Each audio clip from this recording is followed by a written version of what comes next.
이번 시간에는 프랭클린 자서전의 내용 3가지를 먼저 알아보겠는데요.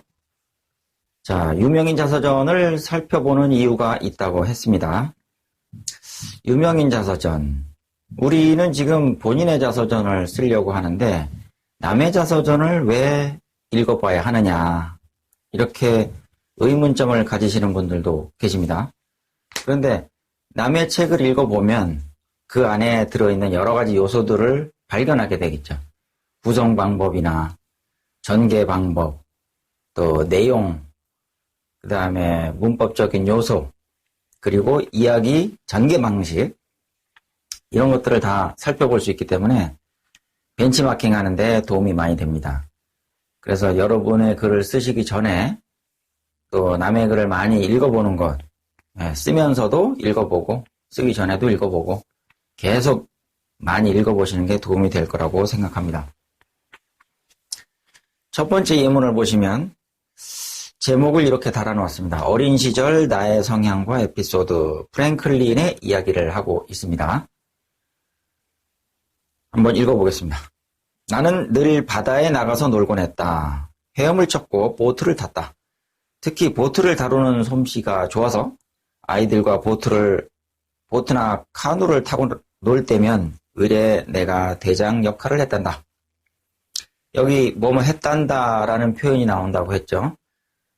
프랭클린 자서전의 1부, 2부, 3부 중에서 1부에는 이런 표현들이 나옵니다. 그러니까 자기 아들에게 이야기를 들려주듯이 자기의 스토리를 이야기하는 겁니다.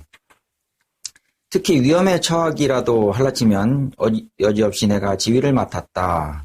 그래서인지 다른 일에 있어서도 항상 아이들 앞에서 대장을 했고 가끔은 친구들을 선동해서 엉뚱한 일을 벌이기도 했다. 골목대장 역할을 했다는 얘기죠. 또 제대로 된 것이라고 말할 수는 없지만 어릴 적부터 공적인 일에 관심이 많았다. 좀 특이한 어린이였죠. 한 번은 이런 일도 있었다. 우리가 살던 마을에는 물방아가 있는 저수지가 있었는데 그 저수지 한쪽은 물이 드나드는 늪지였다. 나와 내 친구들은 조수가 밀려오면 그곳에 고기를 잡으러 갔단다. 그런데 고기를 잡는다고 이리저리 설치고 다니면 그곳은 온통 진흙탕이 되어버리곤 했다. 지금 어렸을 때 있었던 에피소드를 소개하는 겁니다. 나는 고민 끝에 친구들에게 이렇게 우왕좌왕 몰려다니지 말고 낚시꾼들이 그러는 것처럼 앉아서 낚싯대를 들이울 수 있는 둔덕을 만들자고 했다. 창의적인 생각을 했다는 거죠. 마침 그리 멀지 않은 곳에 우리 목적에 딱 맞는 재료가 있었다. 집을 짓기 위해 쌓아놓은 돌들이었지. 우리는 늪지 한쪽에서 인부들이 돌아가기를 기다렸단다. 그리고 밤이 되어 인부들이 모두 돌아가자 나와 친구들은 돌을 늪으로 옮기기 시작했다. 이제 사건을 벌이기 시작합니다. 너무 큰 돌은 두서넛이 힘을 합쳐야 했다. 마치 먹이를 나르는 개미처럼 부지런히 돌을 날랐고 마침내 우리가 원하는 둔덕을 완성시켰다. 하지만 다음날 집을 지으려던 인부들은 놀라지 않을 수 없었다. 공사를 하기 위해 마련해 놓은 돌이 모두 없어졌으니 왜 안 그랬겠니? 자, 이 어른들 입장에서는 굉장히 황당했겠죠. 그리고 얼마 지나지 않아 자신들의 돌이 늪지 한가운데서 둔덕으로 변해 있다는 그것을 발견했지. 우리의 소행이라는 것은 금세 발각되고 말았다. 덕분에 우리는 각자의 아버지들에게 심한 꾸중을 들었다. 난 우리가 한 일이 얼마나 유용한지에 대해 설명했지만 아버지는 정당한 일이 아니면 유용하다고 볼 수 없다고 하셨단다. 어렸을 때 프랭클린은 굉장히 리더십도 강했고 또 아이들을 이렇게 몰고 다니면서 사고도 치고 또 좋은 일도 하고 그랬다는 이야기가 나옵니다. 맨 마지막에 보니까 이런 게 나오죠.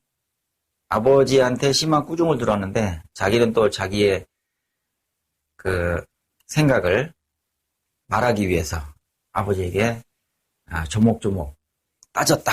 그런 식으로 표현이 되어 있습니다. 얼마나 유용한지를 설명했다. 그러니까 자기 나름대로는 합리적이라고 생각했고 그렇게 밀어붙였는데 어른 입장에서는 또 그것이 아니었다. 이런 것을 이야기하고 있습니다. 두 번째, 프랭클린의 글쓰기라는 제목을 달아놨죠. 자, 글쓰기가 보통 일반인들에게는 그렇게 와닿지 않을 수도 있습니다. 그런데 CEO라든지 대통령이라든지 정치가라든지 이런 사람들, 보통 사회 리더라고 하시는 분들은 대부분 다 공통점이 있죠. 글을 잘 쓴다는 거, 또 말을 잘한다는 거, 이런 공통점들이 있습니다. 그러니까 필수 요소라고 보기는 어렵지만 어쨌든 글과 말을 자유자재로 구사할 수 있다면 이렇게 리더의 자리에까지 올라가기가 좀 쉽다. 그런 공통점들을 갖고 있다는 것이죠. 여기 나오는 예문을 한번 살펴보겠습니다. 자, 프랭클린이 글쓰기에 대해서 얼마나 중요하게 생각했는지, 이것을 잘 활용했는지 그런 것들이 나와 있습니다. 한편 비록 시를 접기는 했지만 글쓰기를 그만둔 것은 아니었다. 글쓰기는 내 삶에 큰 도움을 주었다. 나를 성공으로 이끌어준 원동력이라고 해도 과언이 아니다. 그렇기 때문에 내가 어떻게 제대로 된 글쓰기를 할 수 있게 되었는지 말하지 않을 수 없구나. 그것은 존 콜린스라는 친구와 있었던 일에서 시작되었다. 그는 나만큼이나 책을 좋아하는 친구였다. 같은 취미를 가지고 있다는 것은 우리를 친하게 만들었지. 우리는 자주 어울렸다. 그리고 그때마다 논쟁을 벌였다. 가끔은 논쟁 자체에 빠져 상대방을 이기기 위한 논조를 펼치기도 했단다. 하지만 논쟁을 좋아하는 것은 그리 좋아하는 태도라고는 할 수 없다. 논쟁도 있고 토론도 있는데 토론은 다른 사람의 이야기를 들으면서 수용하려는 의지를 많이 가지고 있는 것이고 논쟁은 그거에서 약간 더 지나쳐서 싸움으로 흐를 수 있는 말다툼까지 될 수 있는 그런 소지가 있겠죠. 그래서 그런 건 좀 조심해야 되겠다는 것입니다. 논쟁 그 자체에 빠지면 무조건 상대 의견에 반대되는 의견을 내세우게 되어 대화를 망치고 흥을 깨게 되며 그러다 보면 상대를 혐오하거나 증오하게 되어 관계가 악화되게 마련이니 말이다. 이 생각은 아버지가 가지고 계신 종교적 논쟁에 관한 책을 읽은 후에 깨달은 것이다. 그 후로 난 논쟁하는 것을 조심하게 되었다. 사실 나중에 자세히 관찰해 보니 생각이 있는 사람들은 논쟁을 하지 않더구나. 법률가나 대학 교수처럼 말로 벌어먹는 사람들과 에든버러 태생의 사람들을 제외하고는 말이다. 이렇게 논쟁은 그렇게 바람직한 것은 아니다. 그리고 또 더불어 글쓰기는 굉장히 큰 도움을 주었다. 내 삶에 도움을 주었고 이것은 열심히 해야 할 문제다. 그러니까 보통 사람들도 글쓰기에 관심을 많이 가지고 또 열심히 쓰다 보면 이런 높은 CEO 자리까지도 올라갈 수 있지 않을까. 사회 리더가 될 수 있는 하나의 방법이라고 말씀드릴 수 있겠습니다. 세 번째 예문을 보시면 밑바닥부터 시작한 프랭클린이라고 제목을 달아놨죠. 프랭클린이 자수성가한 사람이기 때문에 미국 사람들이 굉장히 많이 존경을 합니다. 그러니까 아무것도 없이 무일푼으로 시작해서 아주 거대한 사업가가 되었고 또 정치가가 됐고 또 과학자 역할도 했고 그래서 이런 측면에서 미국 사람들이 많이 존경한다는 거죠. 자, 여기 나오는 예문은 그 에피소드를 담고 있습니다.